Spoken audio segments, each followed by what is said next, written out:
The market's crashing, inflation's soaring, and everyone's panicking about a recession. But what if I told you economic downturns are actually where the greatest wealth is created?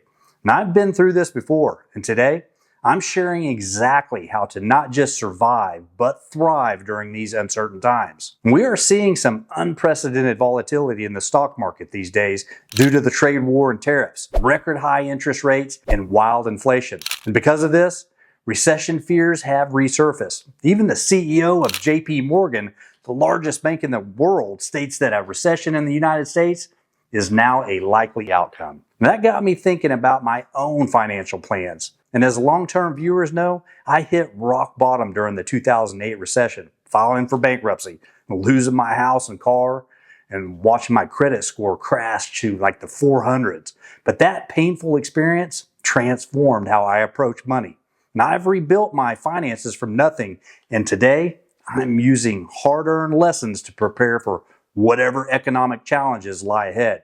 And I want to share these exact strategies with you so you can protect your investments and spot opportunities without experiencing the financial devastation I went through. And I'm also going to walk through the hard numbers and historical patterns from past market crashes that changed my perspective entirely. And if you're losing sleep over your 401k balance or feeling that knot in your stomach every time you check financial news, I designed this video specifically for you to transform that anxiety into confident action. One action you can take right now is to audit your current investments and take a hard look at your portfolio and ask yourself, would I be comfortable holding these investments if they drop 40%? And if the answer is no for any of them, now might be the time to reconsider those positions while the market is still relatively stable. Now, before we look at the historical data that will blow your mind about market recoveries, let's first understand exactly why economists are concerned about our current situation. How did we get here? Well, the stock market has been on a roller coaster since the beginning of 2025. And after 2 years with the S&P 500 delivering returns of 24% and 23%, we're now facing significant economic headwinds. The primary catalyst for our current economic uncertainty has been the aggressive tariff policy that shocked global markets on April 2nd. And what started as targeted tariffs against China has expanded dramatically. On what economists are now calling Tariff Tuesday, the administration announced sweeping duties on imports from dozens of countries. Initially, a baseline of 10% on most nations, with higher rates on specific goods and trading partners. And the most dramatic impact has been on Chinese goods, which now face effective tariff rates approaching 60%, according to the S&P Global analysis. The immediate market reaction was severe. According to the latest data from the Atlanta Federal Reserve's GDP Now tracker, the U.S. economy is projected to contract by 2.5% in the first quarter of 2025. This represents a dramatic reversal from earlier projections of moderate growth. And the International Monetary Fund just slashed its 2025 U.S. growth forecast from 2.7% to 1.8% only 3 days ago, citing intensifying downside risk from trade tensions. While there was some relief when the administration announced a 90-day pause on most tariffs in the last couple weeks, that hasn't completely eased concerns. Goldman Sachs and JP Morgan have raised their recession probability forecasts to 45% and 60% respectively. A recent Reuters poll of economists found that the median probability of recession in the next 12 months has jumped to 45%, up significantly from earlier estimates. The inflation picture is equally concerning. The IMF just revised its 2025 U.S. inflation forecast upward by a full percentage point to 3%. This puts the Federal Reserve in a difficult position, whether to cut rates to stimulate a slowing economy or hold rates steady to combat persistent inflation. What's particularly troubling is the recent deterioration in consumer confidence. The University of Michigan Consumer Sentiment Index fell nearly 10% in February, with all age groups, income brackets, and wealth levels showing declines. This weakness in consumer sentiment is now starting to translate into reduced spending, especially on durable goods. One action step you can take now is to increase your personal savings rate. And I've personally bumped mine from 15% to 25% of my income. This gives me extra capital to deploy if we do see a significant market downturn, and also provides additional financial security if job markets become unstable. But here's what's fascinating. While today's economic signals might seem scary, they're actually nothing new. And let's look at how markets have historically performed during similar downturns, and you might be surprised by what we discover. While we can't predict what a future recession will look like or how much it will negatively impact the stock market and our portfolios, we can still look at historical recessions and data to better guide our decisions. Now, I can remember back in 2020 when the pandemic hit, I was actually in a much better position financially than in 2008. And when the market dropped 30% in March, instead of panicking, I remembered the lessons from 2008 and actually increased my investments. It felt terrifying at the time, like I was catching a falling knife, but looking back now, those were some of the best investment decisions I've ever made. Let's go over 3 historical examples to give us perspective. The 1987 Black Monday market crash. This was a global stock market crash where the Dow Jones Industrial Average actually plummeted 22.6% in a single day, the largest one-day percentage drop in history. And this crash was primarily caused by market overvaluation after a significant bull run where stock prices had tripled in the previous 5 years, growing 44% in 1987 alone before the crash itself. Even though there was a crash, one of the largest bull markets in history followed, driven by a strong U.S. economy and resulted in gains over 580%. The dot-com bubble from 2000 to 2001. This was when the stock market collapsed due to frothy and speculative valuations of internet companies. This crash wiped out approximately $5 trillion in market value, led to numerous bankruptcies, and resulted in the S&P being down 36.8% right after the dot-com bubble. Subsequently, it went down another 33.8% before finally reaching the bottom. By 2006 and 2007, though, the market had fully recovered from that crash, and the subsequent bull market would go on to produce returns of 101%. The 2008 financial crisis. Many mortgages were being lent out to unqualified borrowers and the entire housing market collapsed. This led to a bear market with a 51.9% downturn in the S&P 500. But the resulting 12 years after that produced 400% gains in the stock market. The point here is that yes, while recession is bad in the interim, and it will definitely feel bad to see your portfolio down 30%, 40%, or even 50%. If history is any indicator, things should recover. Something you can do right now is to review your long-term financial goals. Are you investing for retirement in 30 years, for a house in 5 years? Your time horizon matters enormously during market downturns. And if you're investing for truly long-term goals, economic downturns actually present opportunities rather than threats. Now, speaking of opportunities, there's a really fascinating psychological aspect to investing that most people completely overlook, and it could be costing you thousands of dollars in potential returns. Another cautionary tale and data point is about missing the best days in the market. In fact, the biggest mistake you can make when it comes to investing is literally not staying invested on the big days when the market is up. Now, if you check how the stock market is doing on a daily basis, which I admit I do every morning when I wake up, sometimes even before my first cup of coffee, you'll realize that most days aren't really super volatile. Usually, the stock market moves between -1% and +1%. It's pretty rare that the stock market moves more than 3% in any direction.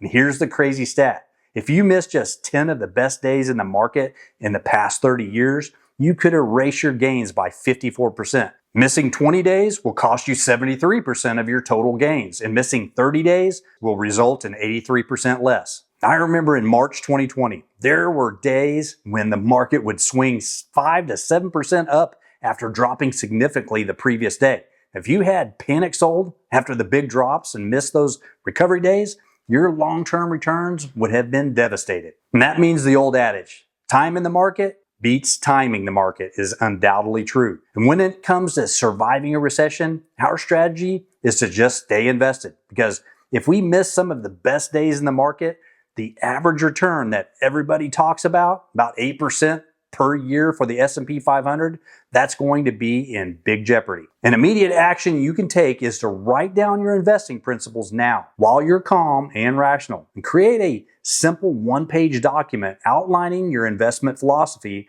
time horizon, and what you'll do during a market crash. When emotions run high during a downturn, pull out this document to remind yourself of the rational decisions you made when you weren't feeling fearful. But wait, if we're supposed to stay invested during downturns, how do we actually make money in a falling market? Let me show you a strategy that's worked through every recession in modern history. With all of this data at hand, what is the best strategy for making money in the markets? It's pretty simple, but the answer is the dollar cost average. And according to Fidelity Investments, dollar cost averaging is a strategy where you invest equal dollar amounts at regular intervals, regardless of whether the market or particular investment is going up or down. As Fidelity explains, this approach can serve as a risk management trading strategy if you end up buying more shares when the price is relatively lower and buying less when the price is relatively higher. Let me walk you through a real-world example from Fidelity that shows the power of this approach. Imagine you have $5,000 to invest in a stock currently trading at $20 per share.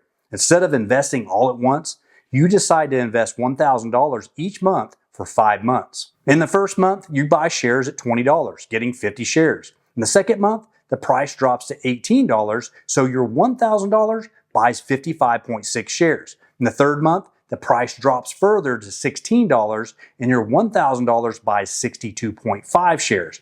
And in the fourth month, the price rises to $22, so your $1,000 only buys 45.5 shares. In the fifth month, the price settles at $24 and your final $1,000 buys 41.7 shares. And at the end of this process, you've invested your entire $5,000, but instead of having 250 shares, if you had invested all of that at once at $20, you now own 255.3 shares at an average cost of $19.58 per share.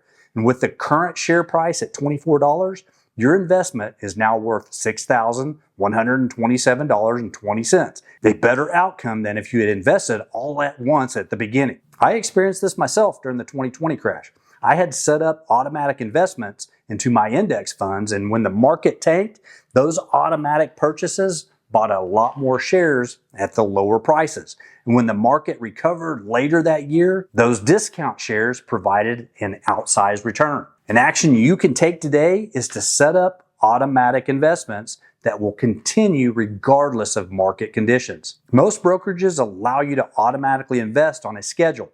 Set this up now so you'll continue buying through any downturn without having to make emotional decisions. And I personally have mine set to invest every Friday, no matter what. So now that we have our investing strategy in place, let's talk about some specific actions you can take to prepare your overall financial situation for economic uncertainty. Build your emergency fund. If you don't have an emergency fund of at least 3 months already, you need to start cutting your discretionary expenses now before any economic situation forces you to. Ideally, you should buff up your emergency fund to cover 12 months of living expenses. And keep this in a high yield account. I use an online savings account that currently pays around 4.5% interest. And just last year, I finally hit my goal of having a full 24-month emergency fund. And I can't tell you how much peace of mind that gives me when looking at market volatility. And it means I can hold my investments even if they drop significantly because I know I won't need to sell them for living expenses, etc. Next, diversify your income. Another action step I've personally taken is creating an additional income stream or multiple streams of income over my career. Because even though I'm an entrepreneur and I don't have a day job, so to speak, I create my own destiny, still feel unstable sometimes. So I also realized that I needed to do other things, which is why I've actually created this YouTube channel. I have rental properties. I've actually added more rental properties. And then, of course, a small e-commerce business, New Lifespan. So, if one source gets impacted by economic troubles, the others can hopefully help cushion the blow. Next, reduce high interest debt. With interest rates at record highs, now is absolutely the time to aggressively pay down any high interest debt. I have seen credit cards charging 24 to 29% interest lately. No investment is going to consistently beat that return. So paying off that debt is actually your best investment right now. Become professionally recession-proof. During the last downturn, I focused on 2 income protection strategies that made all the difference. I invested heavily in networking, attending events, and absolutely maintaining regular coffee meetings that later opened doors when the job market tightened. But what truly transformed my financial security was starting my e-commerce business, New Lifespan. Beginning with zero experience in the supplements industry, I taught myself everything from product sourcing to digital marketing on nights and weekends. And that side business eventually grew into a stable income stream that thrived even during economic uncertainty. For those of you with traditional jobs, economic downturns often lead to challenging job markets. So take some time to enhance your professional skills or learn new ones that are in high demand.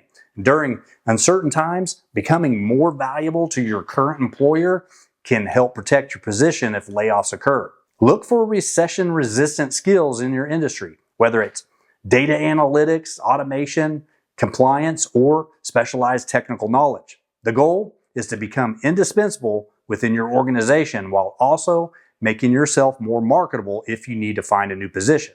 Don't panic sell. You've seen the data from today's video. For the past 100 years or so, after every single recession, there's always been a resurgence. History shows that as long as you can stay in the market, invest consistently, and hold for a time period of at least 20 to 30 years, you'll be fine. In tough economic times, people love to make very emotional decisions. Even those who say they are long-term investors will be tested when the market is down 30%, 40%, or even 50%.